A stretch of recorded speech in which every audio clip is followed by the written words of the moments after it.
So you want to do solar, but you don't know what string inverter to get. There's so many options. Everybody's trying to sell you crap. For me, I was looking for a solar inverter that would work for a home, for a business, and also in conjunction with running heavy equipment. Things like Bitcoin miners, running data clusters, renting compute. Serious business. I think micro inverters are so cool, but at the scale that I want to do things, and also for just some simplicity, I want string inverters. And the best bang for buck string inverter I could find was the Growatt 11.4 kilowatt. This is specifically the USA version. This is a grid-tied model, even though it's technically a hybrid unit, and it's single phase rated, but Growatt also makes 3-phase stuff. I'm Vosk, you're on the VoskCoin YouTube channel. We've been building out our own solar farm. I also have been running solar at my home for a while, and we've been just obsessed with solar for quite a long time. This is not a sponsored review. I bought these. I'm gonna tell you the good, bad, and the ugly.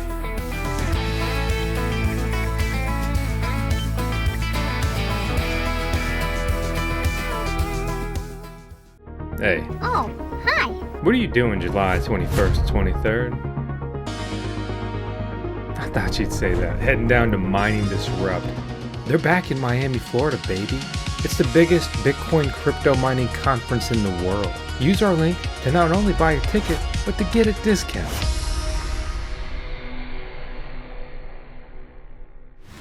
So again, this is the Growatt inverter. I did purchase them from Signature Solar. I ended up getting a very good deal. I paid about half price, so I paid under $1,000 per inverter, which obviously made this really appealing. And it's this exact model. I did set up an affiliate link, and I'm telling you, I mean this seriously. I don't give a f what you buy, okay? But if you do want to buy stuff from them, it's cool if you use our link. So if we download this spec sheet, we get some critical information here, right? Ultimately, it helps you design. So we get max watts. This is a very high wattage of 22.8 kilowatts. And then this also is a 4 MPPT model, which there's different ways to explain this, but think of it as you could run 4 strings on it. Max back feed, 48 amps. And I'm not trying to get too far into the weeds with this. I wanted this to be a very kind of effective, concise video review. Initial impressions, I like the product. It looks good. A little bit bigger than I expected. Obviously, you could mount this any way you want. For me, we're building a ground-mounted solar system at scale. So I picked up 10 of these. And the way I'm wiring them is normally 24 panels. These are 590 watt Jinko panels are wired into these in strings of 8. So 3 strings of 8. We're utilizing 3 MPPTs.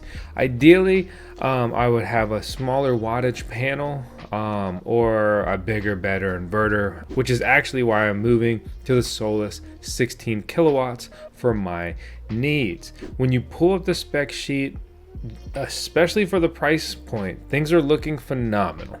But there's one major issue for me, and that's the max input current per MPP tracker, right? That T in MPPT stands for tracker.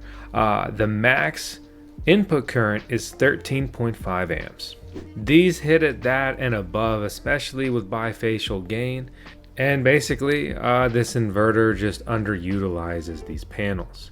But at some point, you start to balance, what does this cost? Versus what are my goals? What are the expectations here? How much am I offsetting my bill? Am I completely zeroing out my electricity? Am I selling the power? One thing that you should seriously consider and not overlook is checking eBay if you start to think, oh, I want this or that. I've seen some really, really good deals for solar parts on eBay. But you start to get into the gray area, or just you won't get a warranty area on parts depending on when they were sold, if they're new but being sold secondhand, or they used. All those savings are evaporated if it doesn't work right, especially if it breaks shortly after acquisition. So let's speed run the install. You order them, you get them in. These came on a freight delivery on a pallet, a bunch of them stacked up there on top of each other. Unbox them. bigger than you probably expect. Come with things to basically mount it onto, right? So basically, you put this piece, say on your wall or on some super strut or however you want to mount it. And it's basically a hook that this inverter goes around. And it basically gets it mounted up there, but you're probably going to want or need to add something to stabilize it there on the bottom. So you can see how we did it with this super strut. Great. We mounted it in between our Integra racks. So basically we had to do it something like this, and the solar panel covers it. Ideally it would be in a little bit of a cooler shaded area. It's technically shaded, technically out of the sun, but it's going to be hot there, and that will lead to some loss because the hotter this gets, the worse it performs. Simple electronic stuff. Then we wire up the strings, grab some PV wire. We're now at our positive side, our negative side. Cut it, add our MC4 connectors to it, plug it into both ends of the 8-string array. Then put a crimp on it. It actually comes with the crimps, and you just need one of those concentric crimpers to do this properly. Crimp. Slide it right in there to the Growatt after taking that bottom plate off. Now your strings ran back. Then your sides of your string array, the 8 panels, are set to go. Then you connect everything in between. You complete your circuit. Right, not financial or electrical advice, and then you're good to go. From there, you wire it back however you want to do it. In our scenario, you can see that the unit has an on-off switch on the bottom left. It also has an emergency turn-off button that you can install. And then it goes back to a load center, literally right next to it, that has a dedicated breaker for it. And then it goes back to a 200 amp disconnect, which can also be, pulled down to deactivate that circuit. So we have all those ways to power this down. But that's a quick speed run of getting it set up. Then you're going to download the app. It's going to be a very typical experience of like the cheap Chinese type app. It's good enough. It's decent. And I was kind of pissed, kind of disappointed when I was just using the Growatt Shiner app. There's also like Shine Phone, which you'll read online you can use, but you cannot use that anymore. They've migrated the way that their stuff works, and basically it's just not going to work for you. The Shiner app is very important because you go out there, you scan the QR code, and then you put in the CC code that's next to it, and that's right next to the serial number, all those barcodes and stuff on the side, and basically that's how you add your inverters to your software. And it's kind of clunky. When I went to add it, I added it, and then it doesn't really work when I connect it to the Wi-Fi. So then I click back, and then I go forward, and then I click the same button that said that my Wi-Fi was abnormal. But now I click the same button, nothing changed, and it does work. So you just have to kind of fiddle around with it. It will work. And worst case scenario, if it's not working, remember that you put your Wi-Fi antenna on the unit. And then if not, you're going to need to run Ethernet or some kind of Wi-Fi range extender out there. But what's cool, where this stuff really shines, is the web dash. And it's really confusing because if you go to like server.growatt.com and you'll keep trying to log in and recover your password, and it ain't going to work, bro. But good news, shiner-us.growatt if you're in the US like me. This is some Shiner app-based, US-based, whatever, login. I couldn't tell it to you, explain it to you. I was troubleshooting with AI, and it helped me figure this out. Apparently, their tech support is actually good and responsive. I don't know. So this is an overview page. You can see the last week of testing here. Had a couple inverters on. Right now, we are running 4 inverters. Again, we have 10 out on the farm.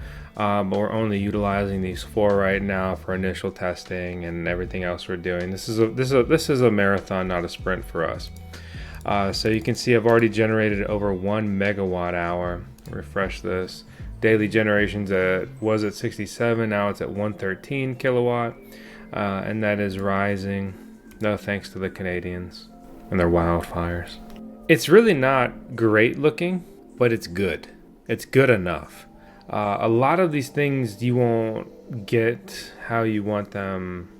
Oh, that's great English. On the app. When I open the app, it breaks it down inverter by inverter, which can be annoying, right? I want to see at a glance. what's our total farm wattage, right? I always want totals, and then I want to be able to zero in. Okay, so how's KW doing there? KW is doing good. All right, how about YU? YU is looking about the same, right? These are all in about the same position at about the same angle with about the same parts, or technically not about, just the. This should all be hitting like just about the same, right? If I see something over here like 7,000, I need to go investigate. This one would be like 0. Like, whoa. Well, we turned that one off. That's why it's like that. Yeah, you can mess with your figures and stuff on this data at 11 cents per kilowatt hour, which we've talked about how our rates been getting jacked by our electric utility. This has already offered some pretty impressive savings there. What's cool though is you can click devices, whether you're on your site page or you go like total, you go on the home page, you can just go to device list and it'll break it down by your connected site and so forth. Ultimately, you can drill down here. So you can see my model numbers. You can see where these are located, right? I'm gonna have a couple of these on different sites technically. Same site, but different system, if you will. And you can see our current power, latest alert, last update. And so let's drill down here.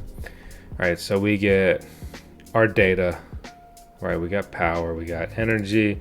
We're not utilizing a battery system or anything like that. We don't have any meters for consumption and backfeed and all that. We don't really need that. From here, we can see a bunch of very specific data, but what I really needed to find was this. I wanted to break down on those actual MPP trackers. I need to see the voltage. That's really all I need to see. But with that voltage, I can figure out how many panels are on there, right? You can see our voltage is about the same. We are running all 8 panels on this inverter. If something's underperforming, this will be the easiest way for me to figure it out. I don't know how smart this thing is, how much it'll notify me of, anything possible in here. But it has a whole analyze page where I can, start to look on these different PV trackers. I can get all this different data, and I can see what's happening when. I would rate the iOS app as kind of bad and the Growatt Shiner US web portal kind of good. I mean, it's not great, it's not perfect. It's definitely gonna be good enough. And this single-handedly saves my opinion, right, of this purchase. And you can see that a unit like this, let me give you like some data, for example, right? If we look at the generation a couple days ago, and you compare this to like the solar at my home, right? To just give you some perspective. So I completely zeroed out my electricity bill with my home solar array. And I could explain it, but it doesn't really matter. This really just comes back to the generation, right? So yesterday and about the same a year ago, I generated 175 kilowatt hour and 183 kilowatt hour respectively. So you can see I'm almost generating that amount. This was a different day. And this was with just 2 inverters. 2 of these Growatt inverters in this kind of setup, I matched my home array. So right, that's 48 590 watt solar panels and 2 of these inverters. I have 80 solar panels at my house with 80 micro inverters. A lot of money, a lot of parts, and only slightly more generation there. But let me put it another way. With the generation you see on screen from Enphase, right? I zeroed out my electricity bill, work from home, do a lot of stuff in the house, oftentimes, high energy user as a baseline, right? Then we have a Tesla, and it's the main vehicle, gets use, right? Charges it, zeroes it out, right? I also run a full-size Bitcoin miner 24/7, 365 or equivalent in my house or off my main circuit or my home circuit, my home meter, 100% zeroed out. I crank my AC to 68. I don't care. 67 at night. I don't care what the mayor of New York says. Zeroes out my electricity bill. I stay nice and toasty in the winter. Zeroed out the electricity bill. I'm not trying to brag. I'm trying to illustrate how much power I use here. I'm trying to illustrate a system size that zeroes out a lifestyle like this. A 4-bedroom home, nothing crazy. 3,000 something square feet. To take this a step further, this kind of system would probably zero out your business electricity bill, depending on what your business is and what you do. Remember, a Bitcoin miner uses, 3,000 to 3,600 watts all day, every day. Look at the number on the screen. That is some serious kilowatt hours per year. Zeroed out. So ultimately, I think that this is a good inverter. For the money, phenomenal. I mean, talking about inverting 24 panels, right? Jumbo type panels for less than $1,000 in my scenario, you're not going to touch that for anything else. Let's take current pricing. Maybe a sale, get it down a little bit, whatever. Even at $1,706, it's a very competitive unit. And it checks a lot of boxes. And I tried to source these just out of curiosity on Alibaba from many sellers. And after shipping was negotiated and DDP was secured, which basically has your stuff land, all taxes and everything included, I could barely beat Signature Solar's retail price on this. They offer this very competitively. Whereas I looked at Solus 16 kilowatt inverters, and there are solar resellers with stocks, say in the US, that are selling that unit for over $4,000. And I was able to get it for about half price through Alibaba China direct procurement. I like the Growatt inverter. Dollar for dollar, I think it's actually going to be one of the best choices for most people. It's a big string inverter. It gets a lot done for the money. And I'd love to hear your comments down below what you would choose instead. Will this stand the test of time? I don't know yet, but I do know that I will let you know here on the channel. Do I think this is as good of quality as something like a Solus inverter? No. But it did come in cheaper, and again, in my scenario, much cheaper. Am I going to continue with these on the VoskCoin solar build? No. I'm running straight Solus the rest of this. A lot of people will try to show you all this different stuff on inverters. It's the heart of your solar system, etc., etc. Sure, true. And I have enough Solus systems to retrofit and take these Growatts out of service and resell them or keep them as backups or whatever if I want to. The Solus software looks great, especially the app compared to the Growatt stuff. Enphase is a sweet system for small deployments and especially rooftop and things like that, multi-shaded type installs, but absolutely unfeasible for a commercial solar type build like we are now working on. Obviously there's many other options out there, but this is a review on what I'm doing and how is it performing. Do I recommend the Growatts so far? Yeah, absolutely. But based on numerous factors, right now, I'm building out towards Solus.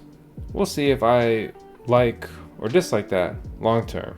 But fun fact, this is the biggest string inverter that I could find that shockingly only has passive cooling. You could put this anywhere and it will never make any sound. It's a massive heatsink on the back of this thing. Is that a bug or a feature? Well, time reveals all. I'm Vosk, you're the VoskCoin YouTube channel. 10 seconds of tails, our CSO. It's Chief Solar Officer.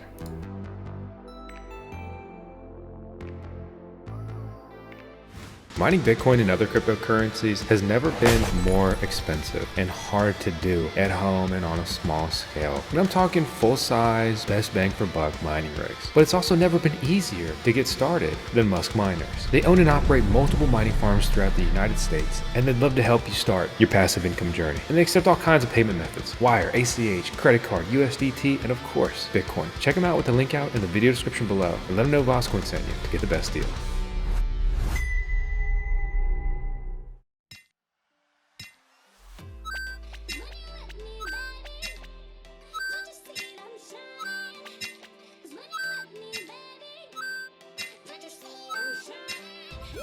Just